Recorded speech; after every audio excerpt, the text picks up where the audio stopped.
Hello and welcome to round 5 oddities for the 2026 AFL season. In this first clip you can see Alex Neil-Bullen handballs it off of Ollie Florence's leg. The initial call by the umpire is that it is above the knee, so it's a throw-in. And then Keys does a kind of clever thing and holds onto the ball a little bit, gives time for the ARC to review this. Eventually this is actually called out of bounds on the full, which is the correct call, but do we want to be taking pauses in the game like this, to be checking on pretty much every single call that the umpire makes, whatever it might be, but do we really want to get to a point in the game where every single call is scrutinised?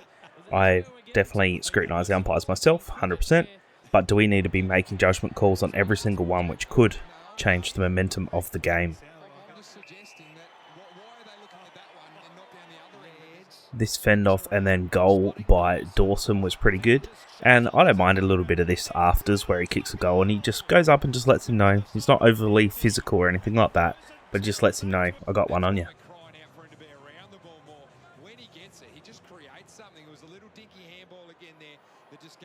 Now, I'll take this with a grain of salt because yes, I am a Crows fan, but after Berry has the ball, he looks like he's about to kick it inside the forward 50, and Peatling gives away a reversal free kick on Cripps.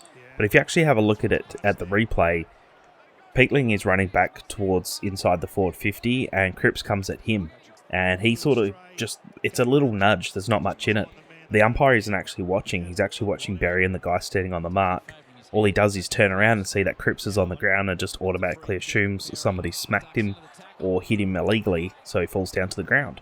That's not the case. He actually holds his wrist. I don't know if he got hit in between the part where your arm joins your wrist. That part can be quite sensitive if you get hit in there.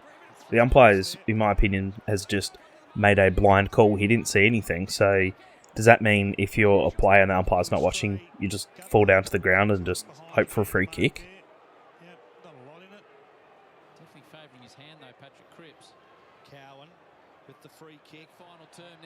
How the umpire didn't see this throw by Rochelle is absolutely terrible. It's clearly a throw. I guess the umpire's in the wrong position, but good to know the Crow throw is back on. After Carlton take a shot at goal, the Crows ruckman is able to tap the ball back into play rather than spoil it. I'm assuming he was going for the spoil or the rush behind, and it lands in the arms of Murray. And he just stands there and he looks at the umpire and realises he hasn't made a call yet, so he just runs over the line.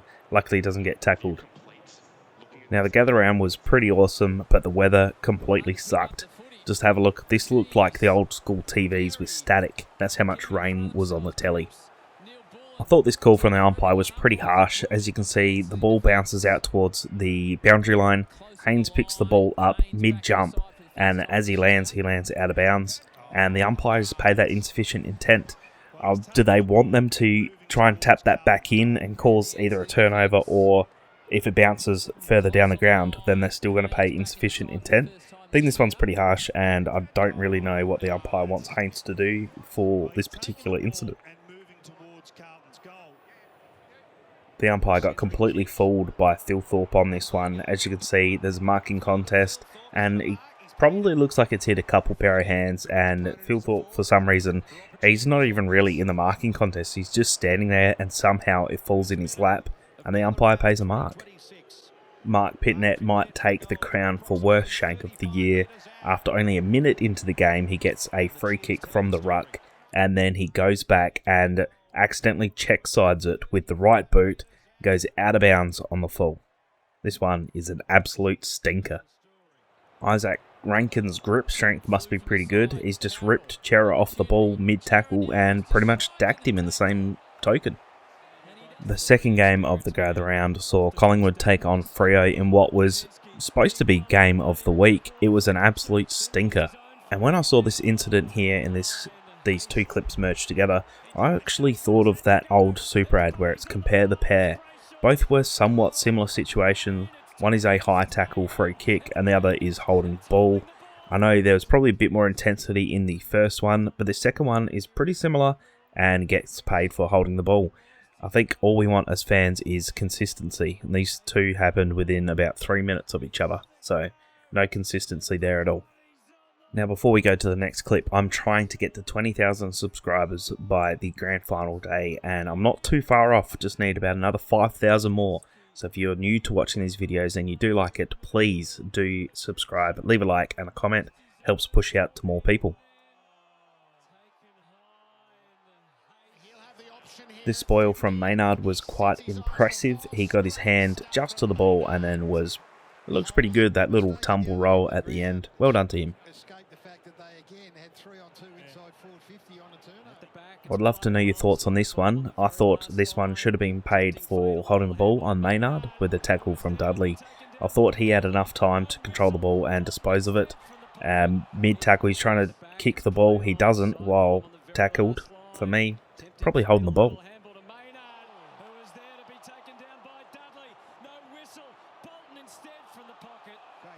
And finally for this, how is the mark by Josh Tracy? He's going back with the flight of the ball in the absolute pouring rain, and he's able to get two hands to the ball and secure the win for Freo. And the next game saw the Brisbane Lions take on the Kangaroos in what was an okay game to watch, but this first clip here, you can see Oscar Allen does actually mark the ball. There's another one like this for Jeremy Cameron later in the video as well, but the umpire has to make a split decision and he says no mark. McCarthy has a contender for goal of the year with this right foot dribbler from the left pocket. Don't you love it when you come to the footy and you see some of the young kids just have an absolute blinder? This Trembath kid is going to be something special. You can see this pack mark here was pretty impressive and very well done to him. Hopefully he has a pretty successful career marking the ball just like this. This interaction between Curtis and Berry was quite funny in my opinion. You can see that Curtis comes in with a late hit. He's probably a little bit lucky not to give away 50-metre penalty, and Berry just pretends his arm's stuck in there, so he just lifts him up and flips him, and the umpire doesn't let him play on, I guess because he's got an unfair advantage against his defender, but either way, it's pretty funny. Now, we've seen this happen quite a few times this year so far, where his teammates get called for, well, they get given a free, and the other player plays on, takes a shot at goal, and just completely shanks it. Don't think you're going to win too many friends doing things like that. After what looked like a McCluggage goal, you can see that Parker definitely knows it's been touched and it's going to be overturned. But the umpires called a goal, which they do review in between the goal and the ball up. And so the Parker's just telling them, nah, we're going to stay here because we know it's going to be a touch behind. But the umpire in the broadcast, you can actually hear him say, get back to your positions, get back to your positions. And they just basically tell him no because it's going to be a kick in. And it was just a little bit funny to hear them, that very minor argument.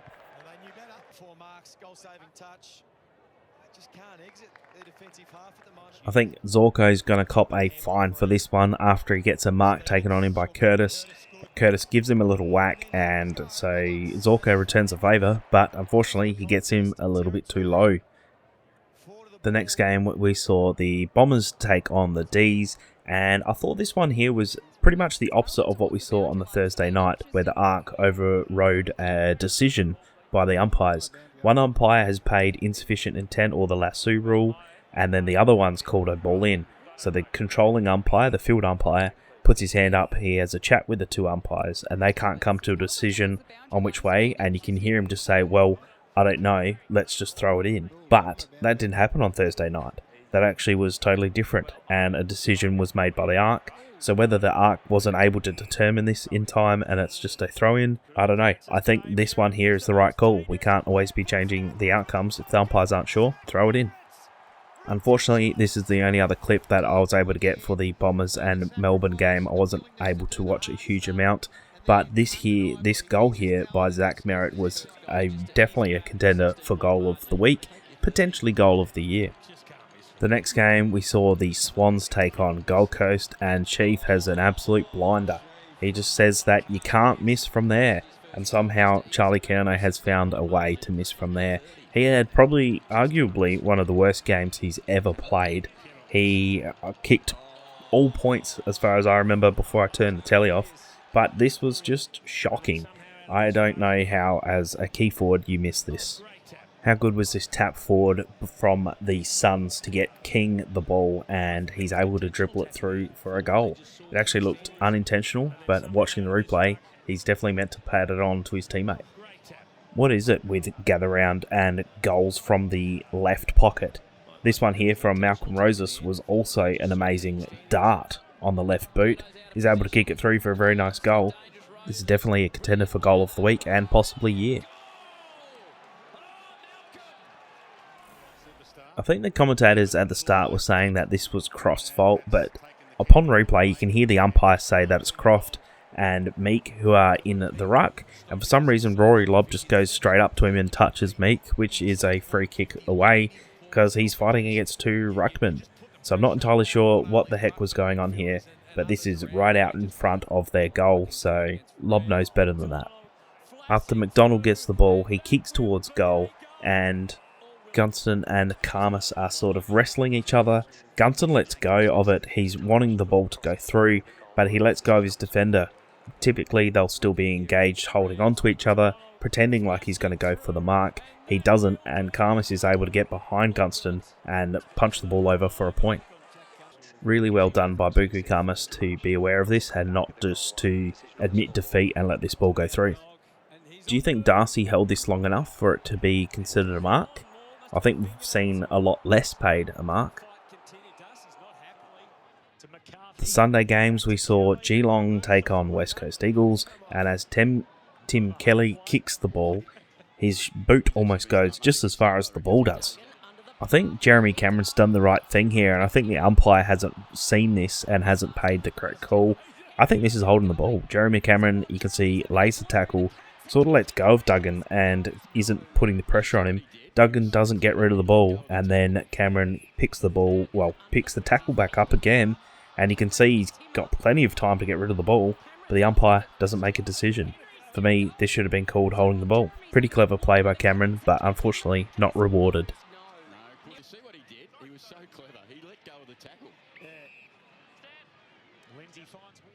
Bose went up and over the fence there after he was chasing down a ball. This is the other call that I was talking about before, where Cameron actually does mark the ball. The umpire's probably seen this and think it's hit the ground first, which is fairly reasonable because umpires don't have the opportunity of slow-mo replay like we do in the aftermath. But you can see here this should have been paid a mark because Cameron's got his hand under the ball before it touches the ground and he's able to secure the ball. And yeah, in the end it probably was a mark, but not totally unreasonable for the umpire to say play on.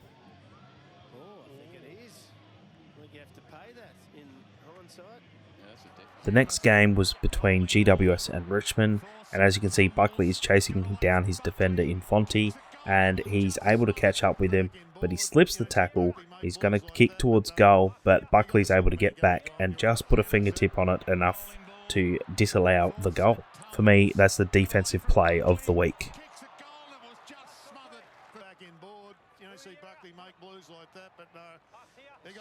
After one of the most experienced players in short has the ball in his defensive 50, he tries to clear the ball but shanks the kick. It goes straight to Jesse Hogan, who's unable to punish Richmond.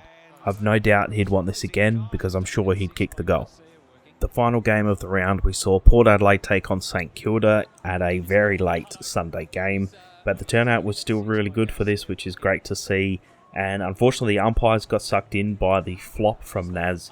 We see this far too often, and for me, unless the contact that's made is really forceful and could potentially injure the player, I think that's when you should pay a free kick. We saw this a lot this week where players were, whether they were flopping or not, that's a different argument, but the umpires seem to get fooled into the minor contact after the kick, and then the player gets a free kick downfield, or where it was kicked, depending on when they were hit. For me, they shouldn't be doing this. The umpires just need to clean this up and do a little bit better. I think Ware's fairly unlucky not to be called for holding the ball here. He should have been given the free kick for holding the ball. I mean, he picks the ball up, he doesn't dispose of it correctly, and he eventually drops the ball mid-tackle. They should be holding the ball. Now, this could be a whole video on its own, but I'll just touch on it briefly, and we'll see what happens in this situation over the next week or two, depending on whether I make a large video. But Nick Foote, the umpire you can see here, has actually reported Zach Butters for saying something that was offensive to him, something along the lines of him being a cheat without using those specific words, and it's not a good look. Obviously, you don't want to be doing that. He has Zach Butters now has more fines than Toby Green, which is pretty astounding. So no doubt he has a target on his back, and the umpires are watching him.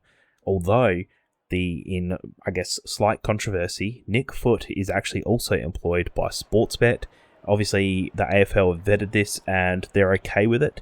I think that's an extremely bad look for the professional league of AFL, but also to have an umpire that is able to recommend bets on horses and other things. I think it goes against their stance on gambling in junior level sports when you also employ an umpire who has a direct effect on these things. It's not a good look. I've always said I won't take any sort of gambling ads or sponsorship on my channel, not that I have much anyway. But don't get me wrong, I do gamble on myself, by myself, with my own money, but I'm not going to advertise that to the younger audience who watch this video. I think it's a pretty poor look from the AFL, and without any sort of evidence, it's he said, she said. Zach Butters is adamant that he didn't say anything wrong. Nick Foot definitely knows he did, and unfortunately, even though we could hear the umpires every single move, grunt, and cough through the game, somehow the part where he was talking to Zach Butters is not available. So it's just a little bit weird, and Zach Butters always seems to have a bit of a target on his back. That's coming from a Crows fan. This mark here by Burn Jones was also pretty clever. As you can see, he's punched the ball, and he knows if he goes back and marks it, then it's classed a mark because he's the only one who's touched it. So very well done to him. Now, I've changed the way I've done the video this week, and let me know if you like the old format where I go through game by game like I have this week, but then briefly talked about the Brownlow votes at the end. As you can see, here are my Brownlow votes for round 5. On the right hand side is your 3, then your 2, you say closest to the teams, is the 1 vote. Let me know what you got differently. I think there's a few players there who I'm pretty confident will get the 3 votes. Archie Roberts, Isaac Heaney, and Jack Ginnivan, probably Bailey Smith as well, I think are all locks for the 3. Probably Nasiah Naz, I think he will get the 3 as well. Hugo Garcia had a really good game, but I think Naz just controlled the game for the Saints. So those ones for me are locks. Let me know what you think below. And here is the overall leaderboard. And then finally, the leaderboard overall. So on the left-hand side, you can see the total votes. On the right-hand side are the team votes. So for which team who I think is winning currently. So I've got Bailey Smith on top at the moment with 10 votes. Isaac Heaney and Nick Dacos, Max Gawn, all on 9, very close behind. Bont on 8. Then I've got LDU and Cozzy Pickett on 7. Will Ashcroft on 6. And then you can see there's quite a few on 5 and 4.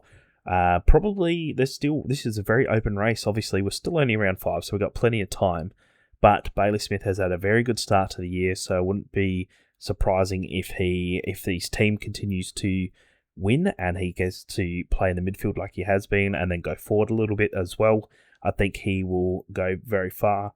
And yeah, can't discount Nick Dacos. He's just going to continue to poll votes, same as Max Gawn and Isaac Heaney, and the Bont, obviously still a fantastic player. So this Brownlow race is very close for me at the moment, and still plenty of footy to come. So who knows who's going to win? You let me know in the comments below. Thanks for watching. I'll see you next time.